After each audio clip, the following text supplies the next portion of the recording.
Presiding is now in session. Good morning, everyone. Welcome to the First District Court of Appeals. We have 3 cases up for argument today. The other cases have been submitted. The first case up for argument is case number C-240535, State of Ohio versus Benjamin Riffey. Ms. Gooder for the appellant. All right. Did I say the last name correctly? Riffey? Okay. The second case is C-240598, State of Ohio versus Londell Swanigan. Laura Peters for the appellant. Brooklyn case operating under a limited legal license under the supervision of Attorney Laura Peters. Welcome. All right. And Ron Springer for the State Board of Proceed. Thank you. And the final case up for argument is case number C-240060, Ditech Financial LLC versus Kalemba Balamunkwe. I hope I said the name right. You can correct me. You did, Your Honor. George Parker on behalf of Mr. Balamunkwe. Good morning. Good morning, Your Honor. Jack Moran here on behalf of URES LLC, doing business as Shell Point Financial, which is the substitute plaintiff, and thus the appellant. All right, great. Thank you very much. All right, so we're going to start with the Riffey case. Ms. Gutter, would you like to reserve some rebuttal time? Yes, can I reserve 3 minutes? 3 minutes. Let me set that up. I got a fancy timer up here. Hopefully the lights are working on the podium. I'll hit the yellow light when you have about a minute left of your initial time. So whenever you're ready. All right, good morning, Your Honors, opposing counsel. May it please the court. The state raised 2 assignments of error in this case. The first challenging the trial court's decision to hold the weapons while intoxicated statute unconstitutional as applied to Mr. Riffey under the U.S. Constitution. The second assignment error in that same statute, but however, the court found it facially unconstitutional under the Ohio Constitution. And there's 3 main reasons that the trial court erred in this case. First, it was slaying a straw man argument. It was applying the law to facts that were not present here. Second, it was searching for a historical twin rather than an analog, as required under Bruin and Rahimi. And third, it was conflating facial and as-applied challenges under the Ohio constitutional analysis. And so starting with the straw man argument, the trial court here was finding constitutional violations to a hypothetical situation. First, if you look at page 6 of its decision, footnote 4, it talked about how the record was devoid of facts that indicated the gun was not carried or not used for self-defense, and that it was the state's burden to prove those things. First, I would emphasize that it's not the burden of the state at a motion to dismiss setting to prove that the defendant was not acting in self-defense. That's something for the trial court.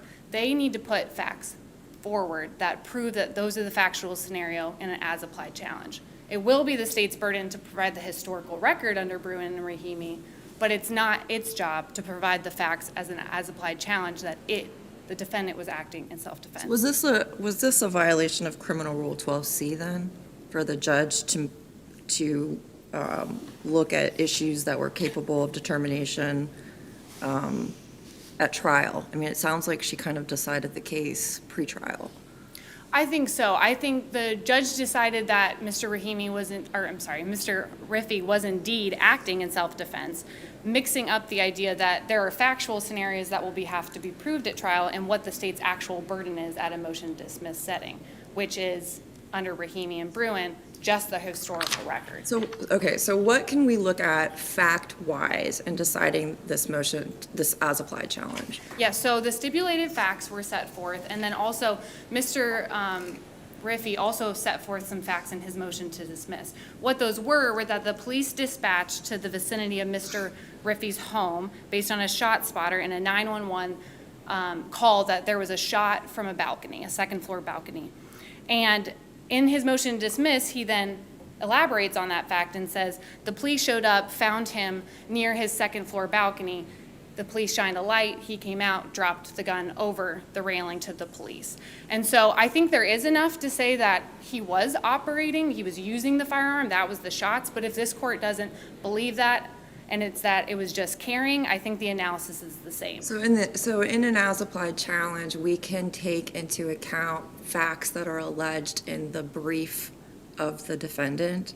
I would say that the court can. If the defendant's admitting to facts in his motion, I would say that the court can consider those, as well as the stipulated facts that were set forth. And what were his additional facts? He was on the balcony? So that when the police arrived, he was in the window of his second floor balcony, and he came out and then relinquished the firearm over the balcony. I think there's enough, if there's a 911 call that the shot was fired from a second floor balcony in that vicinity, police show up to that vicinity, to the second floor balcony, and he's the one that comes out with a firearm and drops it, that would be enough to at least connect in a motion to dismiss hearing that he was using the gun, not just carrying it. But he was only charged with carrying it, right, in the complaint? I Because would I have thought to- use was crossed out and carry was put in. So that, I would say still the facts are set forth in the motion to dismiss, but if it is carrying, I think the analysis is the same. And that, I'll emphasize the other operative facts here are that there are no facts as to Mr. Rifey being alone. That was never set forth at a motion to dismiss hearing or in the stipulated facts. There was never mere possession of the firearm. It wasn't that he just had it around him. It was that he was at the very least carrying it. He was handling the firearm. And then also there were no facts as to him acting in self-defense. There is nothing put forward that he was using or carrying it in self-defense, and that's important. While self-defense plays a part in the Second Amendment analysis, absolutely, that doesn't relieve Mr. Rifey of his burden to set forth facts that he was indeed using that firearm or carrying that firearm in self-defense. Counsel, what's the historical analog that would prohibit Mr. Rifey from carrying a gun in his own house? So I think that the state set forth quite a couple of historical analogs, one being from 1655, the Virginia law that imposed a fine on shooting while drinking. There was another one from 1771, both pre-ratification of the Constitution, that also prohibited firing a gun around New Year's Eve, and then a New Jersey one in 1746 that there was a regulation that allowed soldiers to be disarmed when they appeared intoxicated. Do any of those statutes deal with possession of a gun inside the home? None of them distinguish about public or private use, and I think that's important here. They don't limit it to public use only. And I would argue that the 1771 New York law that prohibited everyone, not just those intoxicated, everyone from firing a gun during that 3-day New Year's Eve period, a lot of those individuals would have been at home. They would have been celebrating with friends and family at home. And so I don't think we have to find a historical twin that says you can't carry a firearm in the home while intoxicated. We need to find one that says, we regulate people that are dangerous, which are the currently intoxicated, because they can't safely use a firearm. And I think we've done that. We're looking at, we have how and why. The why is because people that are drunk are dangerous to others, right? Correct. So if they're in their own home, especially alone, why does that, how can that be a problem? Well, first I would say we don't have any fact that he was alone in his Would it home. matter? Well, I would say, too, I think it doesn't matter in this case for an as-applied challenge if we don't have facts that he's alone. But I think in State v. Weber, Justice DeWine in his concurring opinion kind of talked about this. There's a lot of instances where people are in their home and there's people in that home, spouses, children, friends they invite over. And in this case, an apartment building where someone's very in close quarters, while they're in home, they could still be a danger to someone else.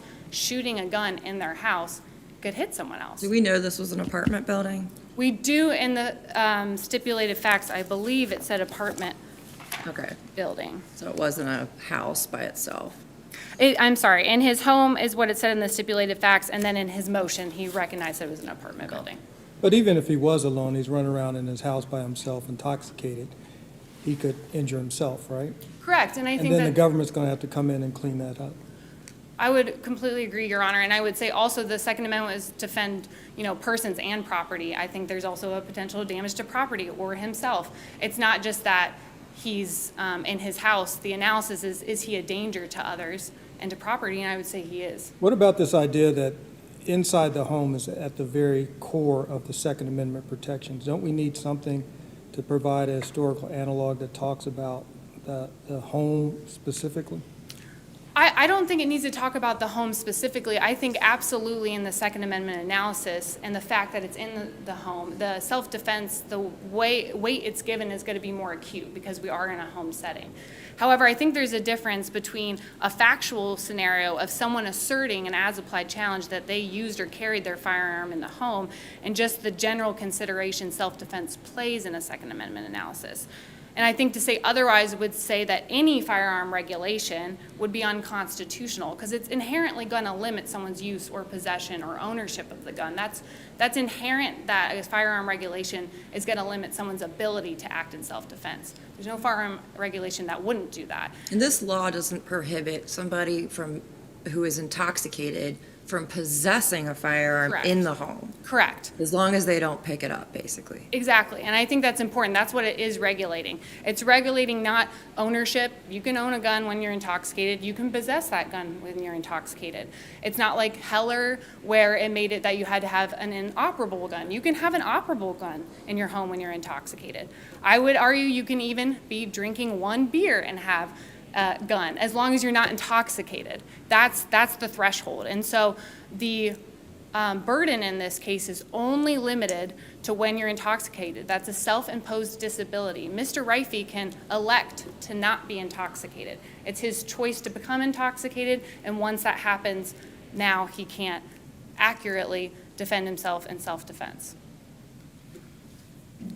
And so I think going to this court's argument in State v. Thacker, there were two kind of categorical bans that it said the state could show, kind of two types of ways the state could show that it was satisfying Rahimi and Bruin. The first was to point to a similar historical disarming statute. I think we've done that here. With those three pre-ratification statutes, I think those are very similar in the why, in that currently intoxicated people have limited facilities and cannot discharge or handle their firearms safely, and the how. This isn't like Thacker, where it was a nonviolent juvenile adjudication and an indefinite limitation on gun rights. This is just at the time that you are currently intoxicated, so it's a very limited window. Similarly, this isn't like State v. Brown, where the person was under indictment. They could be disarmed for as long as they're under indictment, which could take years, as we know, in the criminal proceedings. This is a very, very small window, and so it's very different in duration than other statutes that this court has found unconstitutional. I think this statute can also fall into this nation's longstanding practice of allowing legislators to disarm those they determine to be dangerous. I think that it can fall into both categories under State v. Thacker. I'm moving to the Ohio Constitution arguments. Can I revisit this idea that the legislature can disarm those that it considers dangerous? Yeah. Is it valid to depend on laws that were designed to disarm people based on protected classifications like race? Specifically, blacks and Native Americans were considered to be dangerous under these statutes and were disarmed. Should we rely on these same statutes now? Specific to the three I cited, or just in general? Should we Just in rely? general. I think that we shouldn't rely. I think the why is different in those cases. That's choosing why based off the legislator presuming a certain type of people, a certain race of people were dangerous, which I think would have its own equal protection issues. But aside from that, I think that this is different because it's applying to all people evenly. And it's just saying that people that are intoxicated, that small class of people that have chosen to be that way, are the reason that this is prohibited and historically has been similar to historical laws. And I'm wrapping up. I see my time's out. I would just ask that this court affirm both assignments of error and find the weapons while intoxicated statute constitutional under the Ohio and its federal constitution. Thank you. Thank you. Good morning, Honors. Morning. Morning. Good morning, opposing counsel. Sarah Nelson again on behalf behalf of Mr. Riffy. I'm going to go off script and try and address the questions that were raised, something I don't usually do, but I think it's important today, because I want to start with the factual record in this case. The motion to dismiss and motion in response were both filed before the stipulation of facts, which I think is important for the record, because when we go into the motion to dismiss hearing, the parties are arguing their case based on the stipulated facts. So I think the facts that were argued in the motion become irrelevant at that point. We are now agreeing what the universe of facts are when we argue our case to the court at the motion to dismiss hearing. So we don't consider what's in your motion? I don't think that that's appropriate based on the stipulations. Okay, Um, that's what however- I was wondering. Yeah, and that's how I read the parties' arguments. I know that the court gave some pushback when there was representations outside of that stipulation in the record. It's saying, hey, you guys stipulated to facts, so that's what I'm operating under. So I think when we're talking about whether the trial court erred, we have to focus on what the trial court considered, which is the stipulated facts. But can I ask you, though, about Criminal Rule 12C?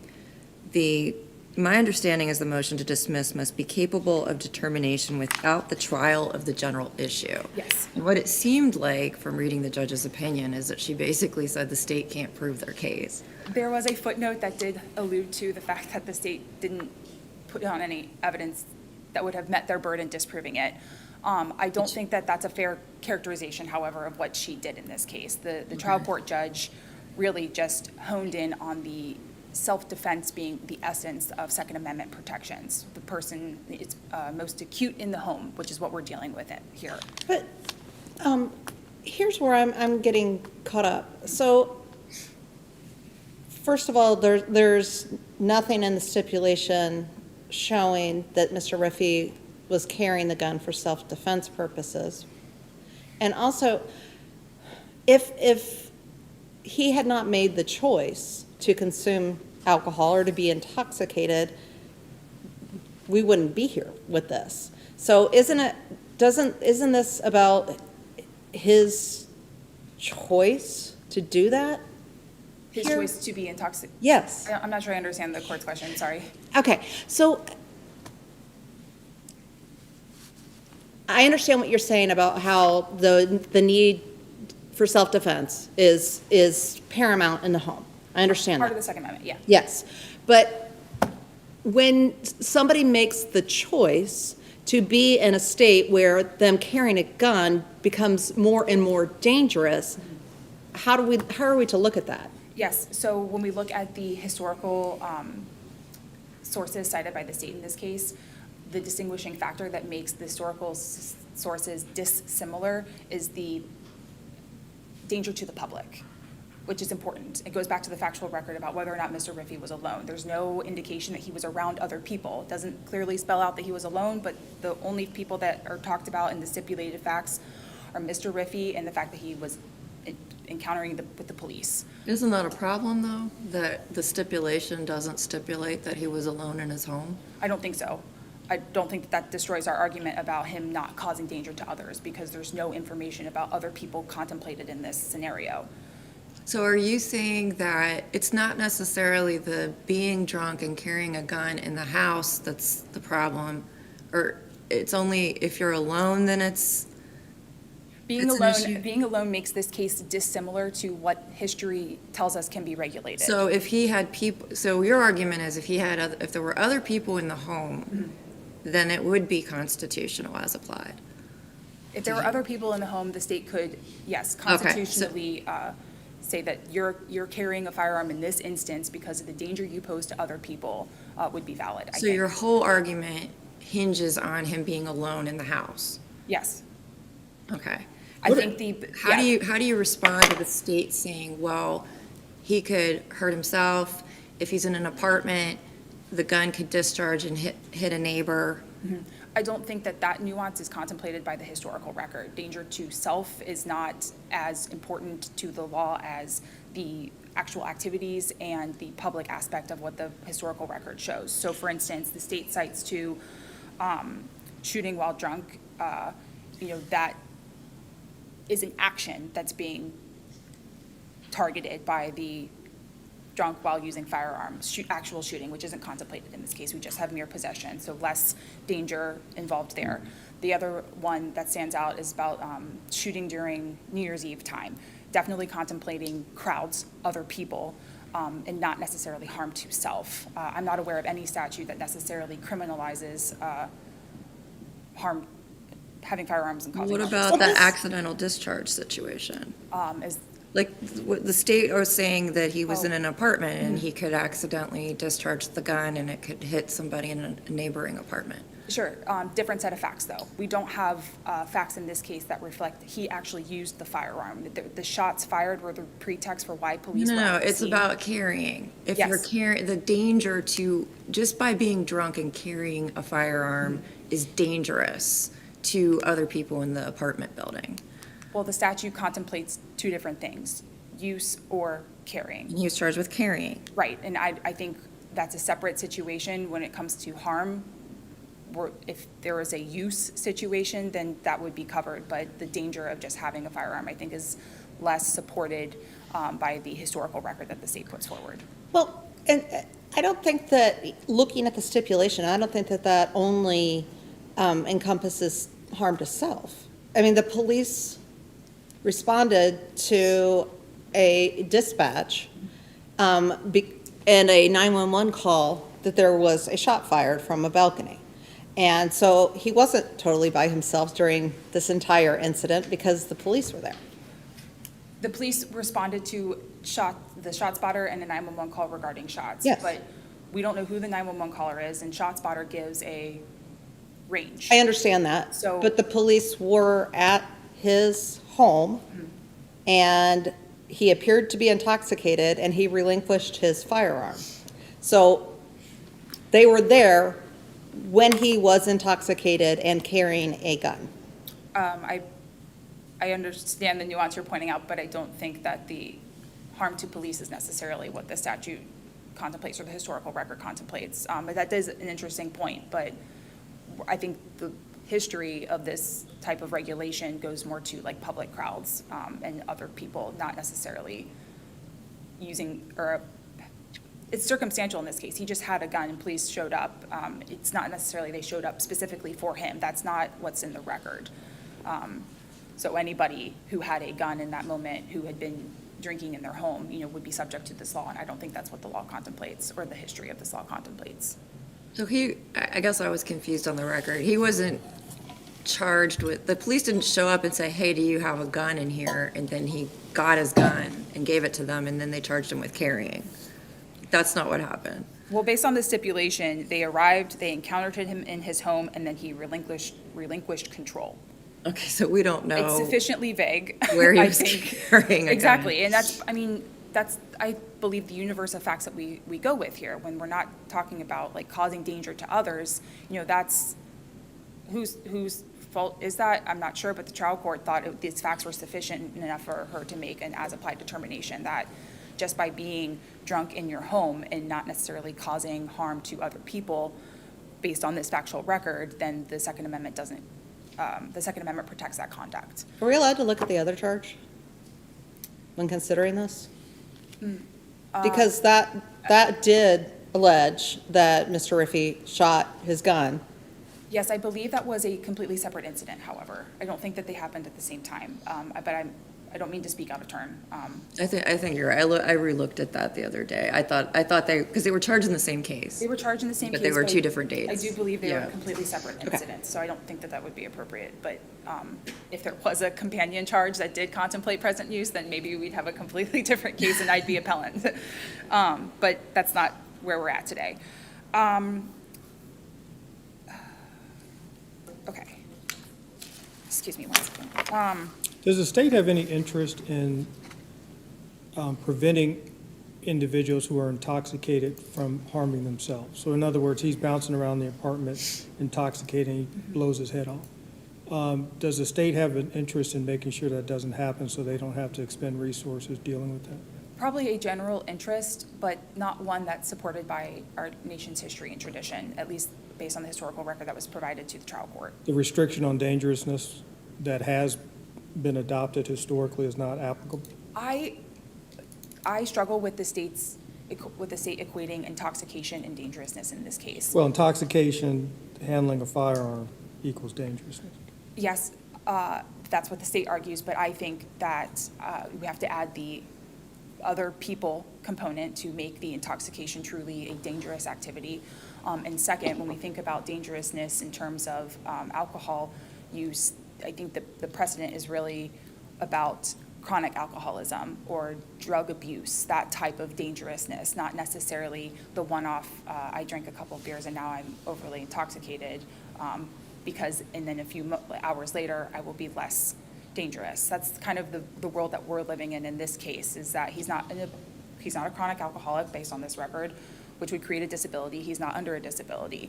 So I don't think that he is the type of dangerous person as contemplated by the nation's history and tradition. So there has to be people around, is what you're saying? I think that that's significant. I think that was also significant in Weber. It was, but I guess what I'm confused about is when looking at an as-applied challenge and going back to the facts, the parties stipulated, the stipulations are, there's no stipulation about who's in the house, or if he's alone, he's not alone. So you're saying we just assume that he's alone? Why can't we just assume that he wasn't alone? I think that we presume the regularity of proceedings, and that's what the trial court found in this case, and we don't have anything to say that that factual finding was not credibly supported. But I think that's key, right? That's key to your argument. To me, it seems like it should have been included. I mean, I know you weren't the lawyer below, but it should have been included in the stipulations. Sure, but then I guess the question is who has to include that stipulation, because both parties agreed to this. So that I would say the think- person doing the as-applied the side doing the as-applied challenge would want to include that in the stipulations if their entire argument rests on the fact that he's alone. Yes, so I'm using the word alone, that alone is not in here, but what this shows is that the police only encountered Mr. Riffey. They didn't encounter Mr. Riffey and other people in his home, and that, I think, is a fact that the state would have needed to negotiate for if they wanted it to be in this stipulation. So because it's not in here, I think we defer to what the trial court found was that he wasn't with other people to cause harm to other people. There is some ambiguity in this, but when I read this, I just see Mr. Riffey. I don't see the stipulation contemplating other people. And if the whole premise of, being able to regulate intoxicated people with firearms, the history and tradition shows other people contemplated, then that's something that, the state, who has the burden of producing the historical record, would have needed to put in this. Yeah, but who has the burden of producing the facts for the as-applied challenge? I believe it's on the defendant, but again, I don't think that it's fair to read this as saying there were other people present other than the police. I don't think you can read it anyway. Well, then we go back to what the trial court did in this case and found it in the defendant's favor and said, if you're not causing harm to other people or there's no other people contemplated. So if it's ambiguous in facts, we defer to the trial court? I believe so. The de novo review applies to I don't know. But the trial court's Yeah. factual findings have to be based on something. Yes, and they are based on this stipulation, which doesn't contemplate other people. I appreciate your point. I'm not trying to be combative. No, I know Yeah. you're not. I'm just trying to figure out. I feel What we like do there's with a this. hole in there's something lacking in these stipulations, and I'm trying to figure out what we do with it. So the way that the as-applied challenge got narrowed in this case, I believe, is, disarming an intoxicated person from carrying a firearm in their own home. And I think that this stipulation doesn't contemplate other people, and that was an important nuance in this case. Okay. I'm going to stand on. Yeah, no. I know that the state didn't have, I'm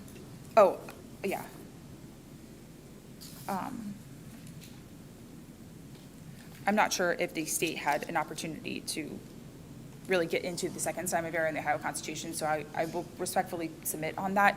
I would just like to point out that this case can be resolved on the as-applied challenge, so if there is some hesitancy to consider the facial aspect of the Ohio Constitution, it need not, and that precedent can live in muni court until the Ohio Supreme Court tells us what kind of analysis they want. I do think it's interesting that the trial court did look for Ohio-specific rules to basically apply Bruin in Ohio, but Ohio-specific sources. That is an interesting nuance, but again, one that the court doesn't need to reach if it's satisfied with the as-applied decision. And I'll submit on my brief for the remainder of my argument. All right.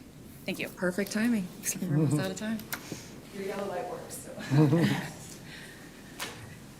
Scudder, you have 3 minutes for rebuttal. Thank you, Your Honor. I'll start with the Ohio Constitution since that was what was last spoken about. The trial court's holding that it was facially unconstitutional under the Ohio Constitution has to be reached by this court, because that decision is saying it's not as applied to Mr. Rifey or people in Mr. Rifey's situation. It's saying that that statute under the Ohio Constitution applied to everyone that comes before that court, that's an unconstitutional statute. So that needs to be reached by this court and can't be just reached on the first assignment error. It needs to evaluate under the second assignment error. And I would say that the court has a few options. I agree with opposing counsel that the trial court narrowed its analysis very oddly. It said it had to be a historical regulation in effect in Ohio, saying that. Before you get into that, though, the Supreme Court of Ohio hasn't adopted the Bruin framework yet, Correct. right? Yes. So do we even go there? I mean, I feel like we're all anticipating that they're going to. Yes. But they haven't yet.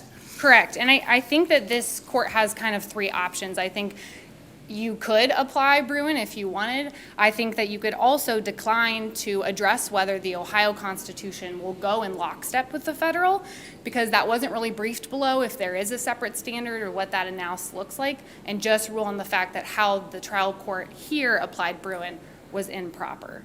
So, and then the third option would be to develop its own standard. The Ohio Supreme Court hasn't weighed in on this. If this court believes that there is a certain standard that should be used under the Ohio Constitution, I think it can do that.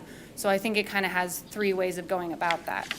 I would also emphasize that when it does that, it would not be limited to the Ohio historical record. It can take into account the national historical record, and the 5th District did that in Jenkins, and then the dissent and also from the 5th District in Skaggs.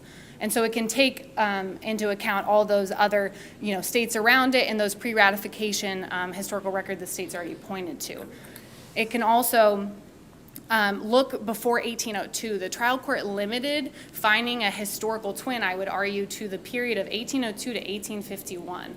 And that's also incorrect. You can consider regulations that occurred before 1802. And again, the state provided those. So I think it was narrow in that regard. And then, Can you address the issue of the vagueness of the stipulations, and how do we analyze whether he was alone or not? I think you have to read the stipulated facts as they are, and it does not say he was alone, and I think it is the defendant's burden to put forth facts that would support his as-applied challenge. It is not the state that brought this motion to dismiss, it's the defendant. If he believed that was an important fact to his as-applied challenge, it should have been in there. And that's missing, as well as any facts supporting that this was used or carried in self-defense. And so I think the vagueness weighs in favor of the state here. The state didn't put in facts that weren't going to help it, and the defendant had its job to do that, and the state then needed to win at the end of the day under a Bruin analysis. But it's his burden up front to prove the motion to dismiss and establish the facts. And I think the trial court relied, and if I may briefly wrap up, I see my time's out. The trial court relied on facts that were not in that stipulated entry. And I think that's a really important and necessary component to this court's analysis. I would ask that you reverse and remand the trial court's decision on both assignments of error. Thank you. All right, thank you. Thank you both for your arguments this morning. The case is now submitted, and we will issue a timely decision. Have a good rest of your day. Okay, the next case set for argument is State of Ohio versus Swanigan.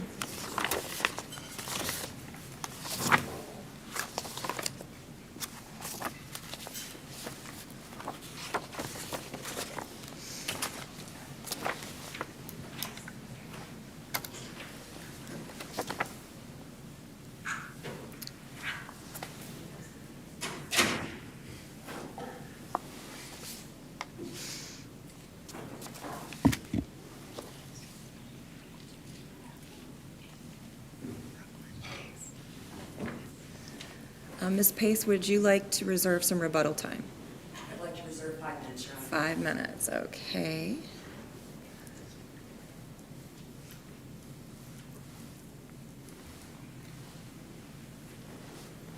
Whenever you're ready.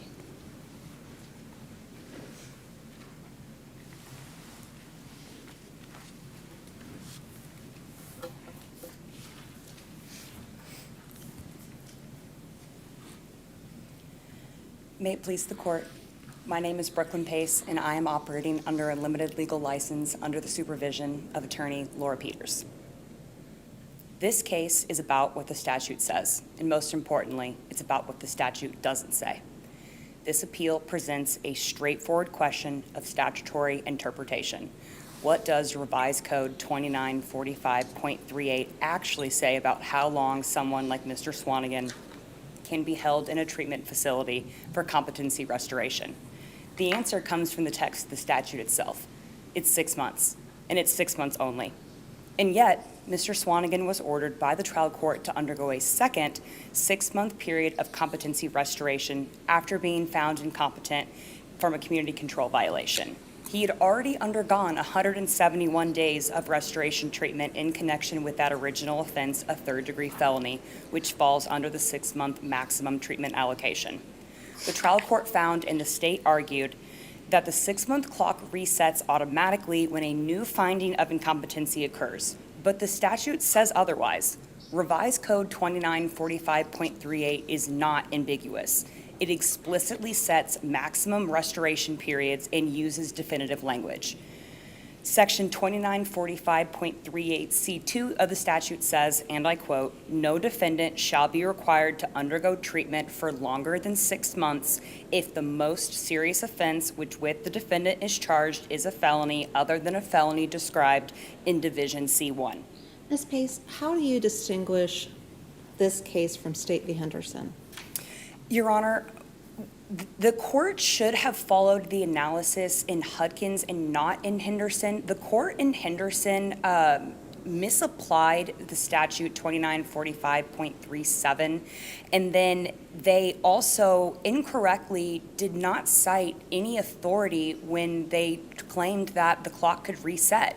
Alternatively, in Hudkins, where the facts are more analogous, they did cite where they were getting this from, and therefore the court should have followed what they did in Hudkins.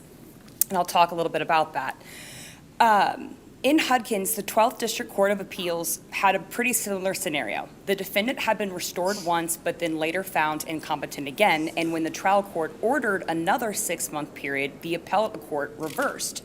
The court in Hudkins correctly therefore held that nothing in the language of RC 2945.38 suggests that the clock restarts after an intervening restoration. The term maximum means maximum, and the statute uses it repeatedly, 10 times in fact, with phrases such as maximum period permitted, maximum time for treatment, and maximum time for continuing evaluation and treatment.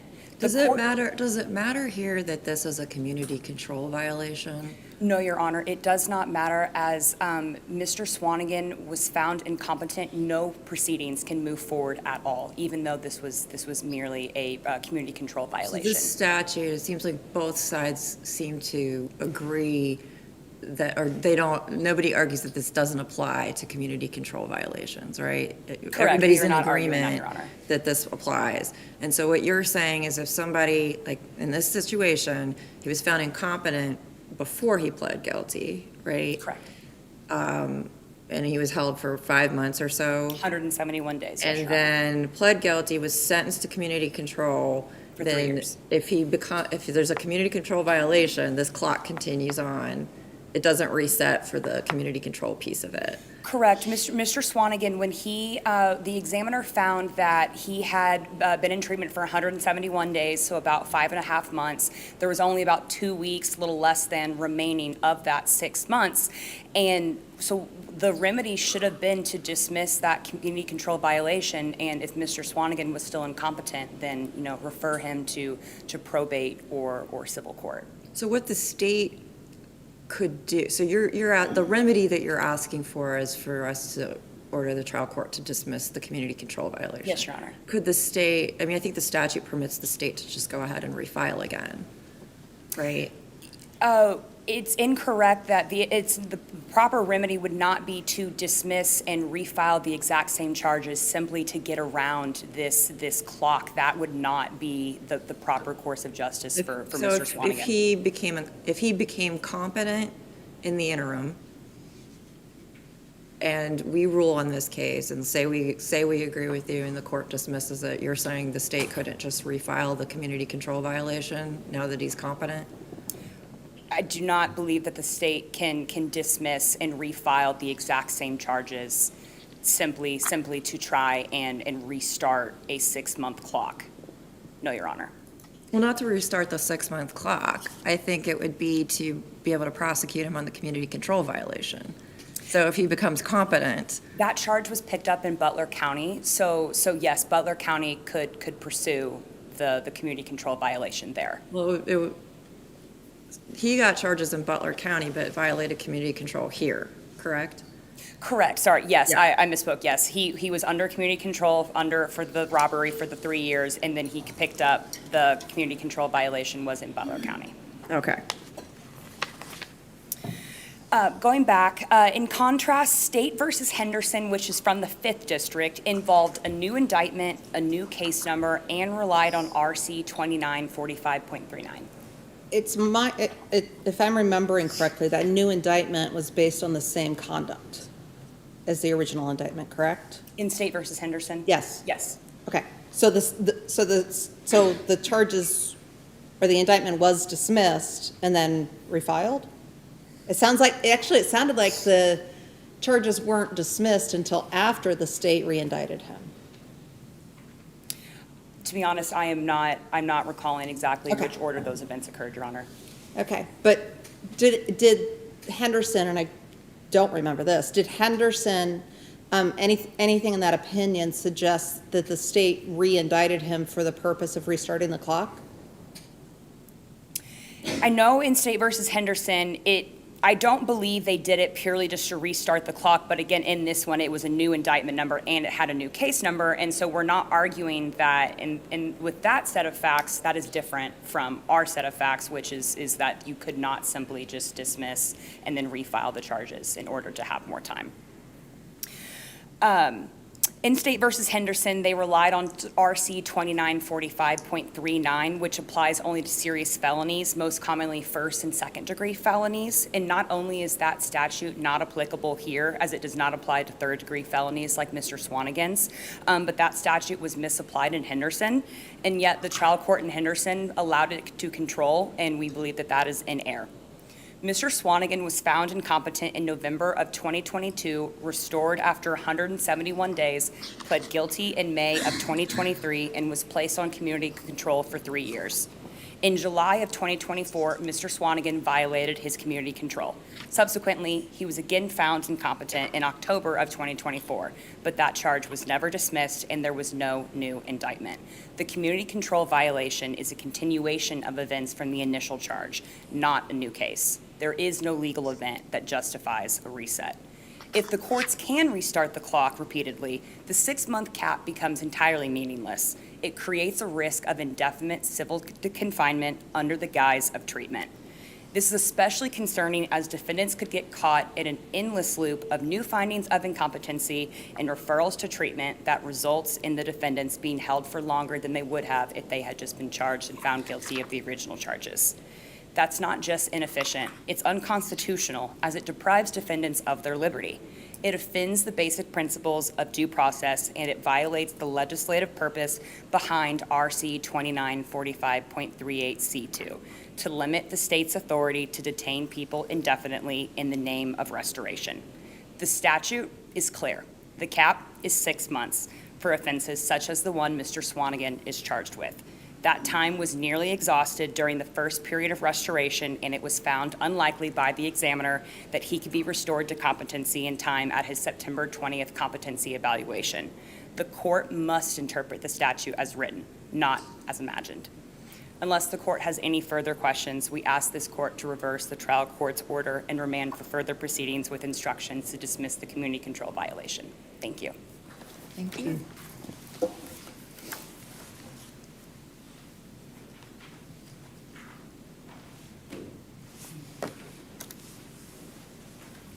May it please the court and counsel, 2 points.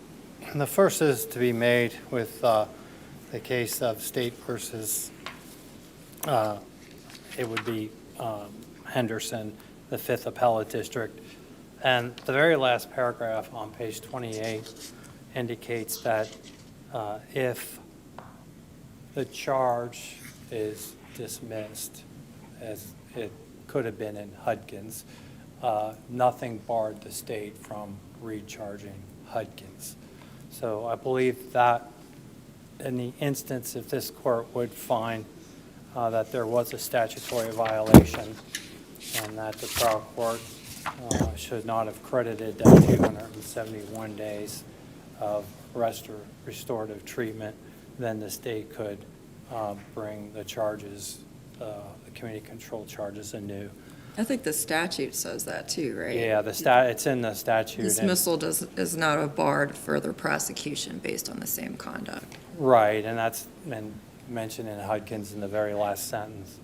Another couple other things I would point out is when you're assessing competency, you're assessing the defendant's state of mind at the time of the proceedings, again, not at the time of trial. And when we look at the facts of this case, I think they're more in line with the Henderson case, because what happened in Henderson is there was a dismissal and a re-indictment.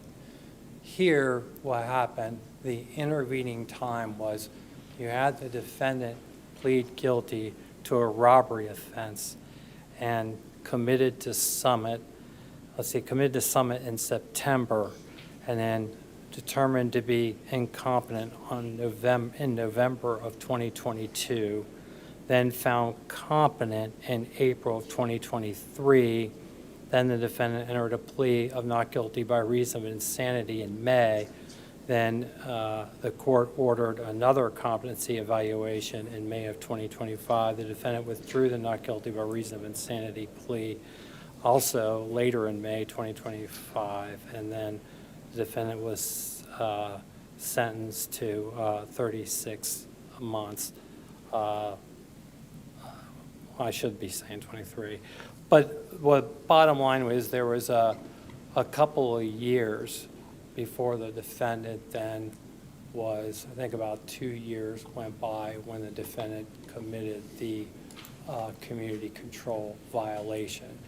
And I know when there is a community control violation, it's a separate charge, but it's not under a new indictment number. And to me, it's more in line with Henderson and not Hudgens, because you had that 2-year intervening period. And so when the defendant was up for the community control violation, it was important to assess whether or not the defendant was competent to proceed under that community control violation. So it only makes sense then that you would want to give the defendant the opportunity to be restored to competency anew. And So just start I think that it's an anew. interesting argument. So you're saying that by virtue of this being a community control violation, Right, basically To being be considered to be kind of a separate case, yes. that's what starts this clock anew.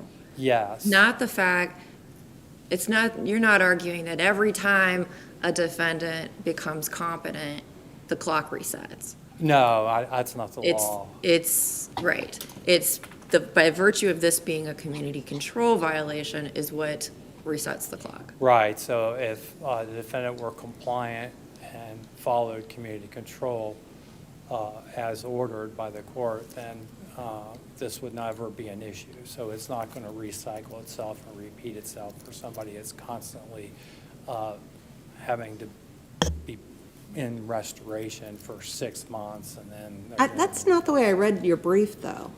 I mean, I read your brief as saying that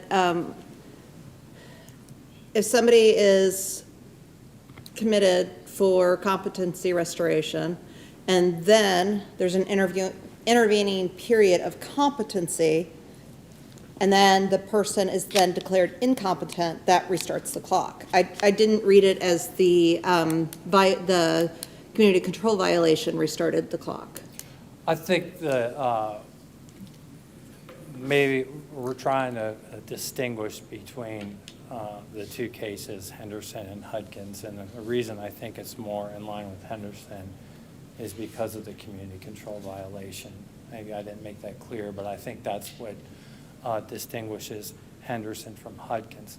The other thing I would point out is we have to keep in mind that the defendant refused treatment, and that was part of the community control violation, and under Barker, that also Where was that information in the record, that he refused treatment? It's on didn't see- page 42, volume 3. Okay, because I didn't see that in the community control violation.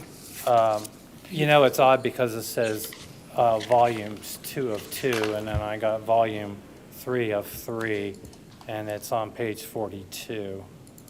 Okay, And then it was brought up by the prosecutor, Ms. Adams, in this case, about prior case law that would toll, that doesn't count the treatment time because he, referring to Mr. Swanigan, is not compliant with treatment. So that's on volume 3 of the transcript. Thank you. On page 42. So that's another factor to be taken into account.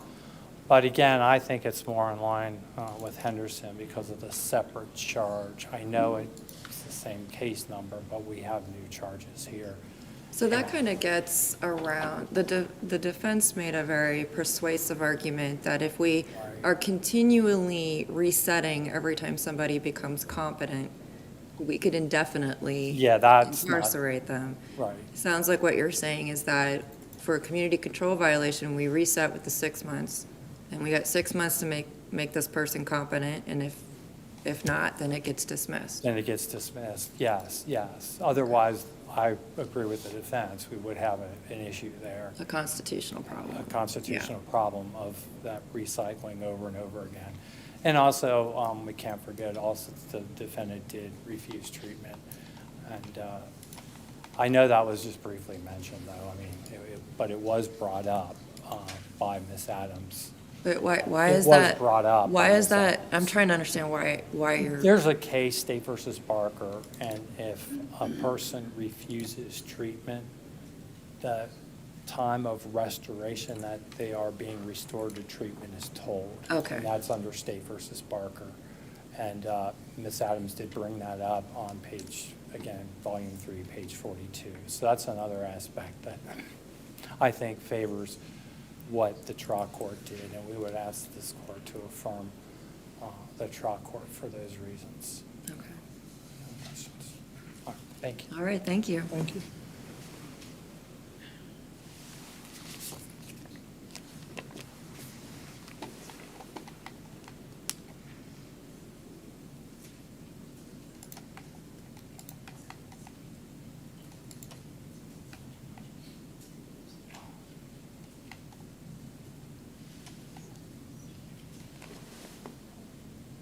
Ms. Pace, are you ready for rebuttal? Just a few more minutes, Your Honor, or moments, Your Honor, if that's okay. Okay. It'll take 10 seconds. Okay.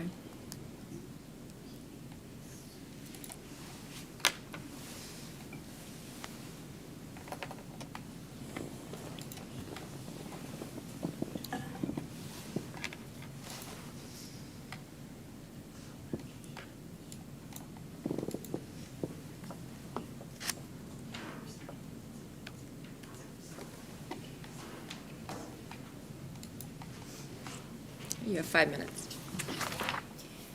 Just a few points in rebuttal, Your Honors.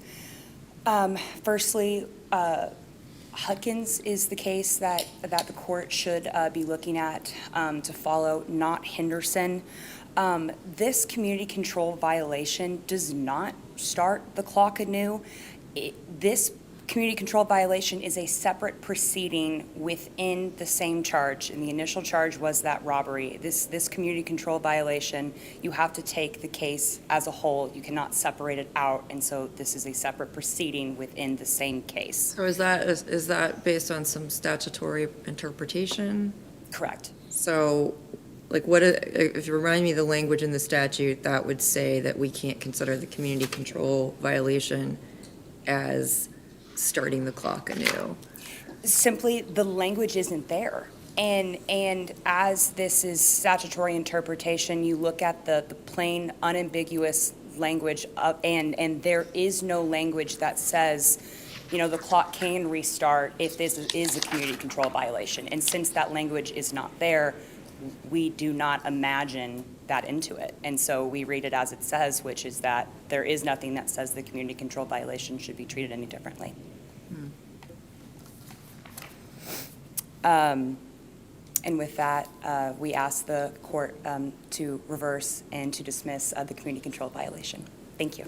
All right, thank you. Thank you both for your arguments this morning. Nice job, Ms. Pace. The case is now submitted, and we will issue a timely decision. All right, thank you. Have a good rest of your day. The next case up is Ditech Financial LLC versus Balamunkwe.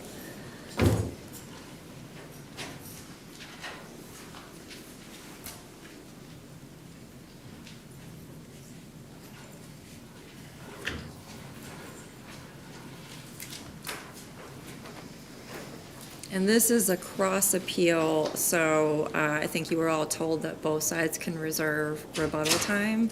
Mr. Parker, how much time would you like to reserve? I would like to reserve 5 minutes. 5 minutes. And Mr. Moran? 3 minutes from you. All right. I will do my best here. Okay. Whenever you're ready. If it please the court, distinguished opposing counsel, I'm George Parker on behalf of Mr. Balamunkwe. Your Honors, this case has been remanded, was remanded in case C-180445 with specific instructions in the remand that were not followed by the trial court. I'll get to that after I discuss what I think might be the most important aspect of the appeal, and that's the fact that we probably shouldn't even be here. If the trial court would have followed the evidence, they would have come to the conclusion that, in fact, the plaintiff and the predecessor to the substitute plaintiff did not have standing to bring the initial complaint. They allege in their complaint at paragraph 1 that they were in possession of the note that they were attempting to foreclose upon. Yet the evidence that was presented belied that fact. The evidence was that Ditech was not in possession of the note and complaint. It was demonstrated in an email that was provided by New Res that Ditech was asking its predecessor, where's the note? And then they indicate that the note was delivered to Ditech via FedEx 5 months after the complaint was filed. Wasn't that delivered from the custodian? That was the evidence that the New Res presented that Ditech provided to them, showing that in fact Ditech hadn't had the note. So, Well, wasn't Bank of America considered an agent? Was it Bank of America or New York Mellon? I don't remember. But wasn't that the entity that was holding that note? I thought there was evidence that. Yes, the evidence was that Bank of America, that the Bank of It's America New York. Mellon. Yeah, that Bank of New York Mellon sent to Ditech, hey, where is the note? They weren't Ditech's agent. That's not what Ditech alleged. Ditech alleged in the first paragraph to their own complaint that they were in possession of the note. So under Schwartzall, we assert that the case should have ended at that point. That without standing, you can't assert the complaint. Aren't there cases that have held that a mortgage assignee has standing to enforce the mortgage and foreclosure regardless of who holds the note? I think that might be true, but the distinguishing factor in this case is that this note was endorsed in blank. And the only person that can enforce it is the holder of the note, which makes it distinguishable from the cases. So that you're saying the judge's factual finding that they held the note was incorrect of the Yes. evidence? Yes. Okay. Based upon the evidence that was presented from the initial plaintiff's records that were given to the subsequent. Can you, while you're on the topic, respond to the waiver argument that they made, that the standing argument was waived? I think it was actually raised in trial. And it Yeah, was- but the argument is that it wasn't raised as an affirmative defense. Oh, I thought in it the answer. was. According to the pleadings and according to the objections, But was it raised in the answer? I don't know. Okay. So I won't I think represent- I'll let them argue. I thought that was their argument, that it was waived because it wasn't in the answer. But I don't think standing can be waived, I don't think. I think that's jurisdictional. So jurisdiction can't be waived if you can't bring the lawsuit. Somebody can't consent to you bringing the lawsuit if you're not the proper party. Well, I think it's an affirmative defense that can be waived. So, Well, but regardless of not to belittle this argument, but the technicalities. Yes, sir. Is your client arguing that he never entered into an agreement with anyone for this mortgage? Yes, and he's stated that and has asserted that throughout the case. And does he have any reason to believe that the lender, or why the lender would pick him out of all the people that they could pick out to create this obligation that didn't exist otherwise?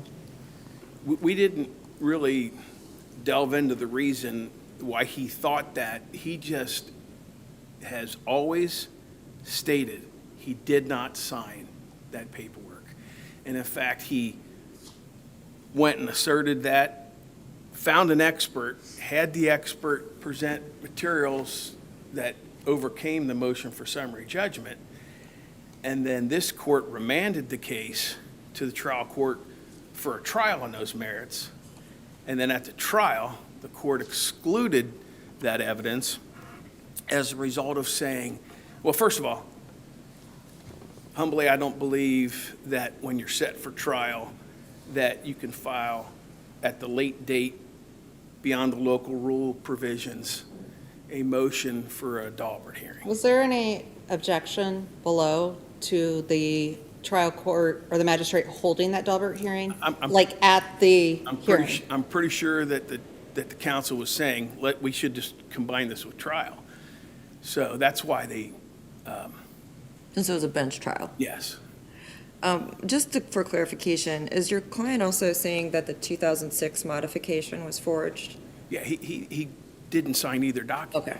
So it's the So- 2004 mortgage and the 2006 modification. And to be clear, it appeared as though that the remand, when you address what was the critical issue that we think that this court remanded it about was, just compare a signature on the 1999 document to a signature as alleged on the 2004 document.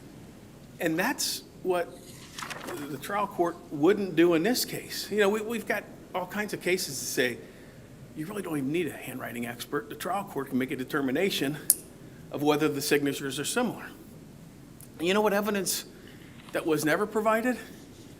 By the plaintiff from anyone saying they witnessed him sign the documents. I thought that one of them was notarized. But there was never a witness to come in and say, well, yeah, both documents were notarized. Right. So Isn't that enough that the signature was witnessed? I think that might be the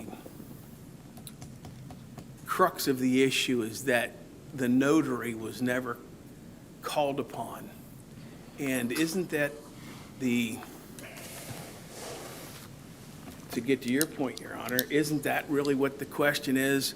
We presume that a deed that's signed, that's notarized and recorded, that has validity. And I suspect that the plaintiff will say the same thing will happen with the mortgage. But if you look at the record, which you shouldn't have to do, but in the first appeal, that's what Mr. Balamonque was saying was, I never even knew about it. I was just sending my money into the same, because it ended up being the same processor. So he ended up sending his money into the same processor, and it was once he was faced with the fact that he had allegedly signed these new documents, he said, I didn't sign that. So, and I think that the remand, it seems to indicate under the Thayer-Wigmore bursting bubble theory of evidence that once Mr. Balamonque has said and provided some evidence that he didn't sign the document, then it became incumbent upon the plaintiff to provide some counterbalancing evidence to show that, yes, that was his signature. Otherwise, how is one to disprove that they didn't sign something? His testimony, he was truthful and honorable and testified to it the whole time. I think there was more information in the file, though, that convinced the judge that it was him, right? Because there were all these personal documents in the file. Well, there were, and that might, I don't think he wanted to cast aspersions upon who may have benefited from having all that information, but the same group that initiated the first mortgage back in 1999, which is the same group that initiated the mortgage in 2004, already had those records in their possession. Okay. So, but then, and then in addition to that, the court did take into consideration that he had a divorce decree that required him to refinance his mortgage and saying, well, he's just has a lapse of memory here. I'm sorry if I'm confused on the Yes, sir. facts, but your client was paying someone initially for this property, correct? Well, he initially bought the property and had a bank finance the purchase of it. And he was Yes. making monthly mortgage payments? Yes, he was. And did he at some point stop making those monthly payments? He did once he realized that it was the wrong party who was suing him. I'm sorry, he had already been sued? Did he Yes. stop making the payments Yes. before he was sued? Yes. Well, or being threatened with foreclosure. That's why Did he that's- stop making the payments before he was threatened with foreclosure? I don't believe so. I think that's why he stopped, according to the record, as I understand it. He said, you can't make me pay, because it extended out the term and extended out actually even the amount, which is, I think that he got a deficiency notice. And so when he gets this deficiency notice, he's like, who is this asking me for this money? So he was paying, but the deficiency notice indicated that he wasn't paying the new amount? Yes, and He was short? enough, and it extended out the term. So there was, if I wasn't trial counsel, but if I would have been trial counsel, I would have asked, where'd the money go? And we know where the money went. And part of it went to the refinance. No, I'm just confused. Did your client ever stop paying on this mortgage? Yes. No, not this mortgage. He never, on his original mortgage, yes, he did. He did stop paying? Yes, sir. Mr. Burr, you're over, you're Thank 2 you. minutes over your initial Sorry. time. You Sorry. still have 3 minutes for rebuttal, though. Thank you. Thank you very Okay. much.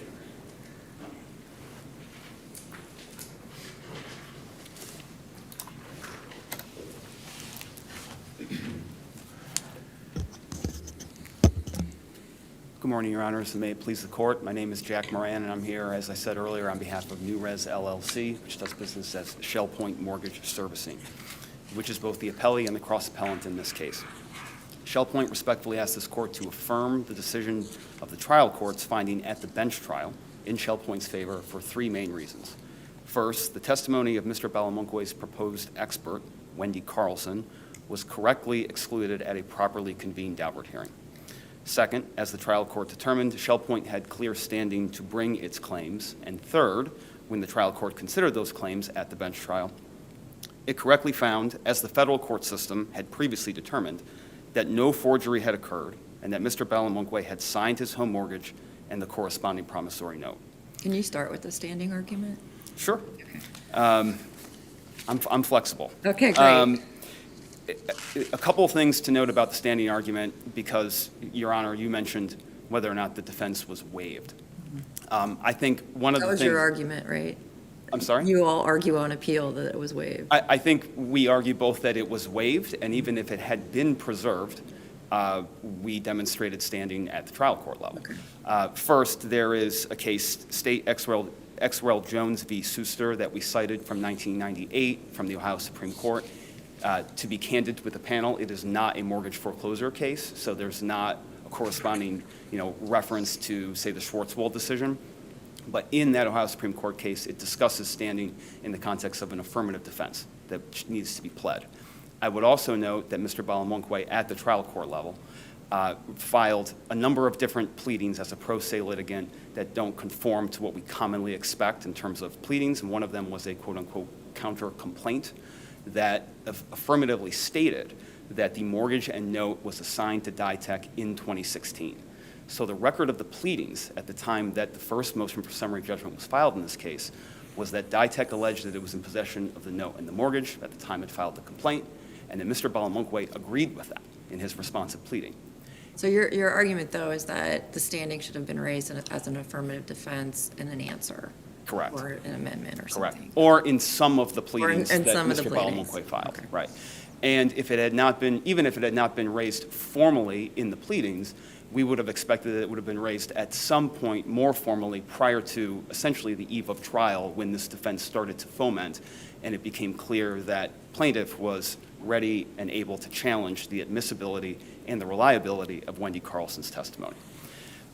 As that standing defense was brought up at trial, the appellee, Nurez, the plaintiff at the trial court level, introduced testimony from a records custodian of Nurez, which incorporated the documents from Ditech's file, which demonstrated that this note and mortgage, well, the note, I should be clear, the note, as was already acknowledged by this panel in the questioning of Mr. Parker, was held by a custodian. And there is an Ohio Appellate District Court decision that supports the concept that one can demonstrate constructive possession of a note. And so we would say that it's Bank of New York had constructive possession of the note when it was held by Residential Credit Solutions, that Bank of New York remained the custodian when that note was assigned to Ditech. There is no testimony to rebut that.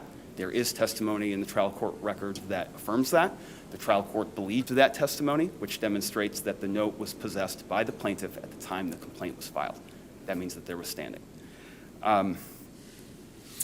There was also, by the way, record evidence that there was an assignment of the mortgage that was recorded on July 8th, 2016, well in advance of the filing of the complaint. So both the note and the mortgage were possessed by Ditech at the time the complaint was filed. As was alluded to during the questioning of Mr. Parker, really the crux of Mr. Balamonkwe's odyssey of litigation on this is that there was a forgery. And that journey has taken him up into the federal court system, on appeal to this court now twice. And really, we believe that that journey now needs to come to an end. Focusing on the original appeal and not our cross appeal, Mr. Balamonkwe can't demonstrate, first and foremost, any abuse of discretion in convening a hearing on the plaintiff's Daubert challenge. First and foremost, the local rule that the appellant is citing to simply does not apply to this. That's a local rule that relates to oral arguments for motion practice. This is an oral argument. This is not a Daubert hearing. There's no witness chair here. This is not a trial court. This is the local rule 14C at the Hamilton County Court of Common Pleas does not apply to Daubert hearings. Even if it did, as Your Honor, Judge Bach acknowledged, it was waived. There was not any objection to convening this hearing. There was nothing in the record that did that. And please refresh my memory. Was there an objection to the magistrate's decision based on the magistrate holding a Daubert hearing? I don't believe so, Your Honor. Okay. I suppose that's another good argument for why this argument was not preserved.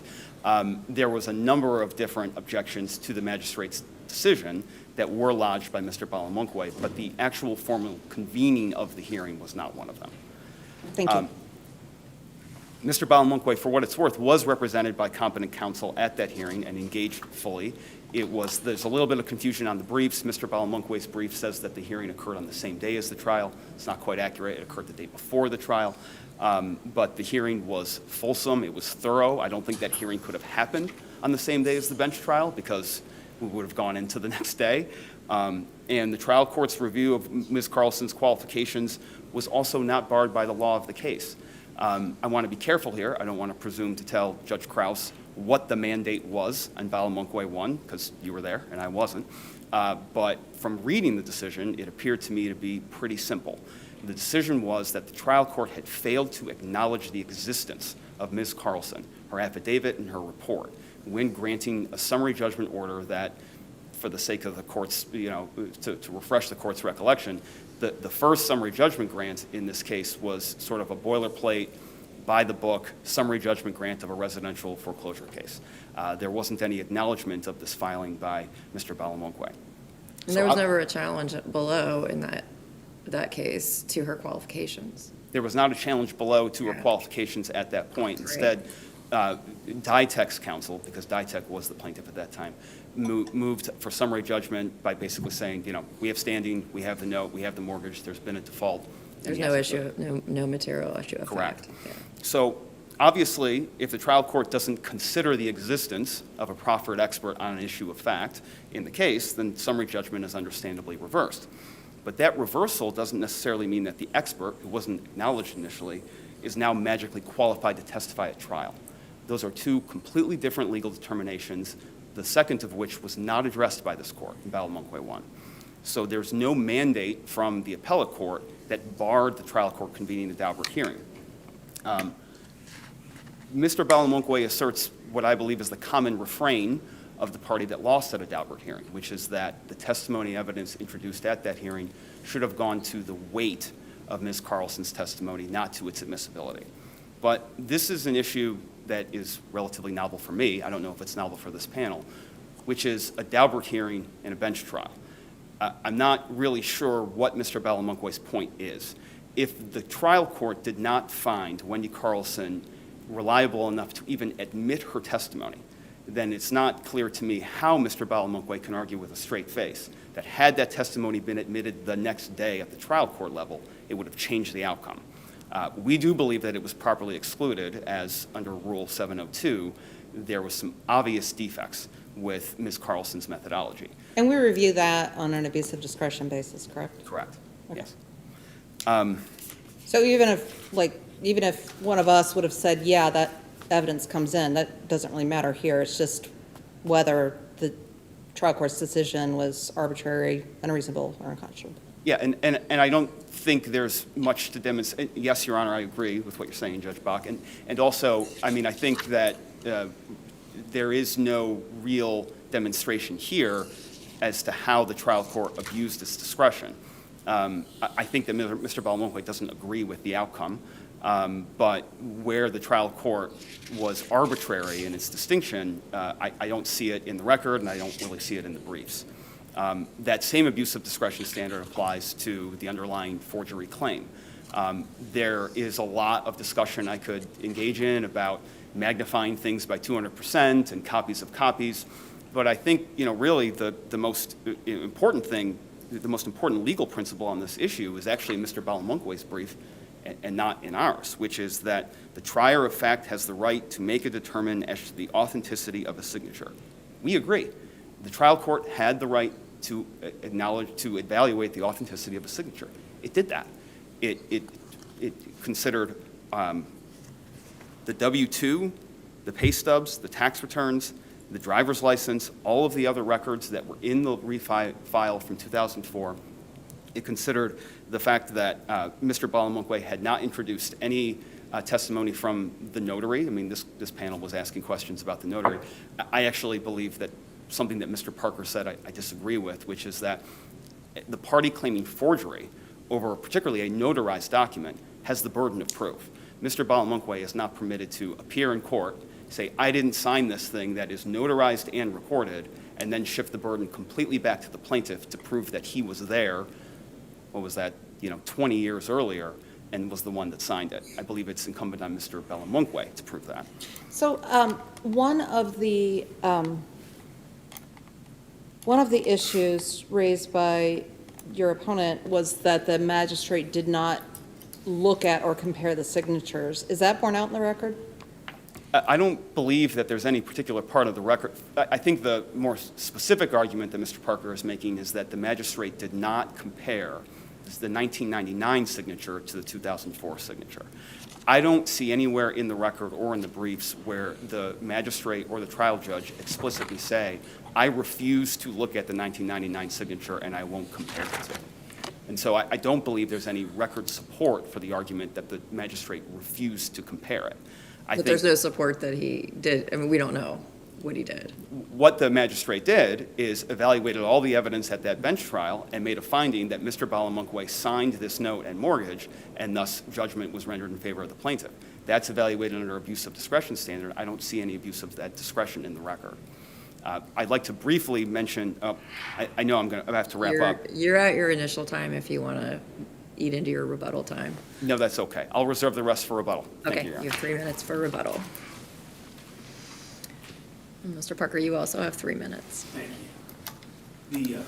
The abuse of discretion occurred when the magistrate refused to allow Wendy Carlson to testify, because part of what Wendy Carlson's report, an expert report that was used to overcome the motion for summary judgment on appeal, was that the signature from 1999 did not match with the signature from 2004.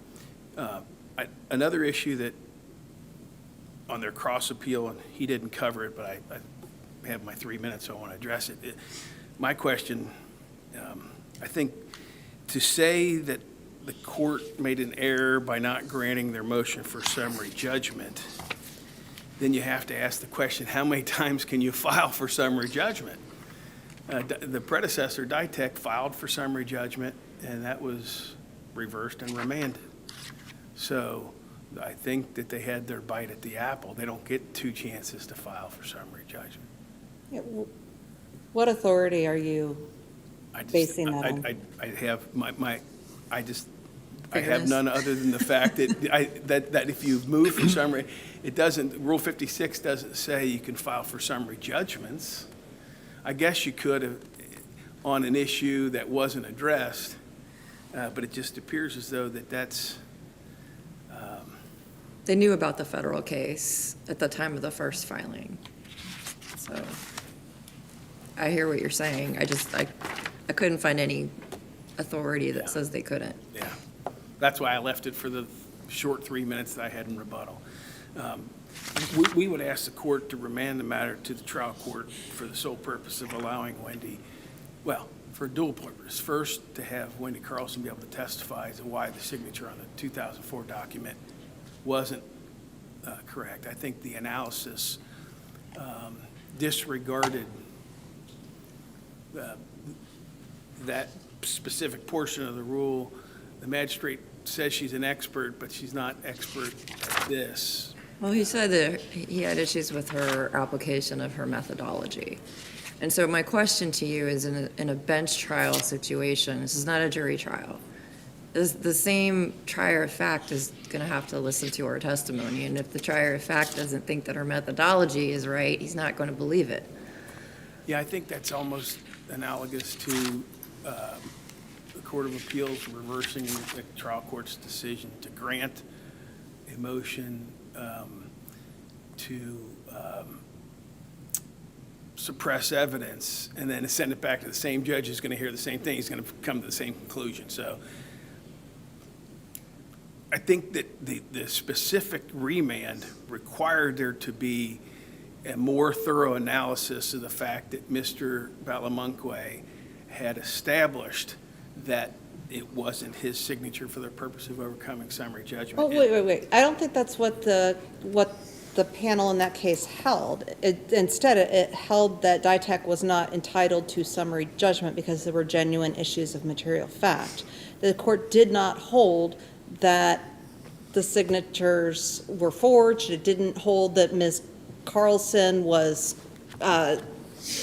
qualified or that the court had to accept her testimony. This was just a summary judgment motion, and the court found that the report established a genuine issue of material fact, not that one side was going to win and the other side was going to lose. Right, and so that the genuine issue of material fact was that they need to come to the conclusion of whether or not the signature was a forgery or not. And I still think that comparing the signature from the 1999 document to 2004 should have been a finding or should have been discussed in the determination of all the things that were considered, because, as the court had mentioned earlier, they did have those records, but that was part of the records they could have had from the previous loan. Thank you. Thank you very very much. much. Thank you. You have your 3 minutes.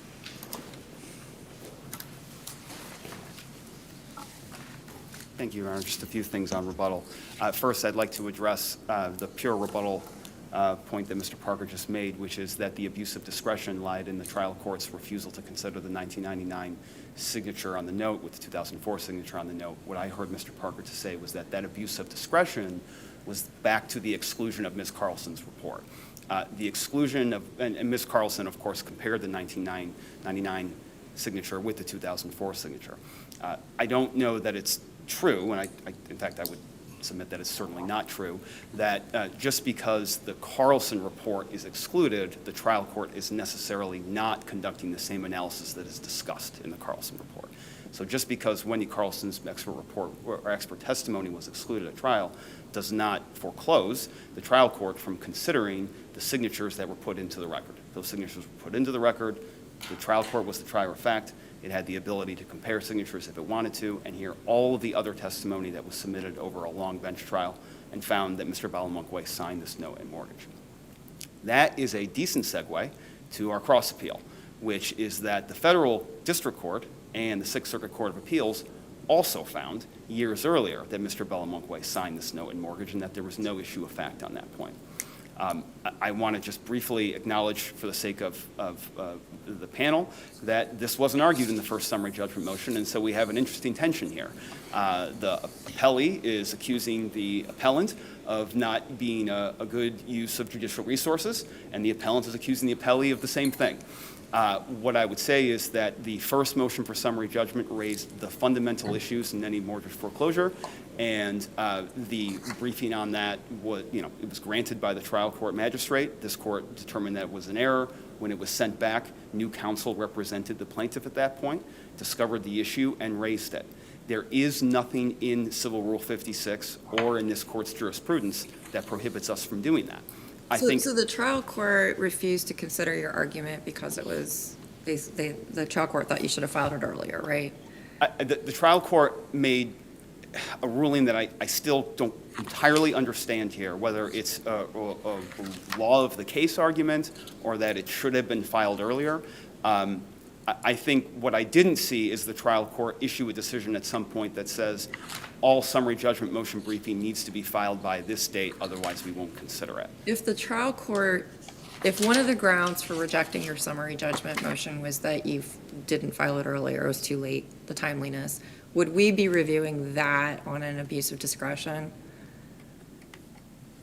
I believe that's correct, yes. Okay. So we would say if that's what they did, then on the merits would be a de novo. Correct. Okay. Yes. Yeah. And just to harken back to that point, I think that in this instance, the trial court did not communicate to the parties either before or after the summary judgment motion was filed that there was some date certain and the case management dates or elsewhere that foreclosed our client's ability to file a motion for summary judgment. We think the motion was properly supported. That's laid out in the briefs. And as a result, we felt like summary judgment should have been granted. So I see my time is up. For the reasons explained in our brief and as discussed here today, we respectfully ask that this court affirm the trial court's decision at the bench trial or, in the alternative, reverse the trial court's denial of their second summary judgment motion. Thank you. All right, thank you. Thank you both for your arguments this morning. The case is now submitted and we will issue a timely decision. And that concludes court for today. Thank you all. All right.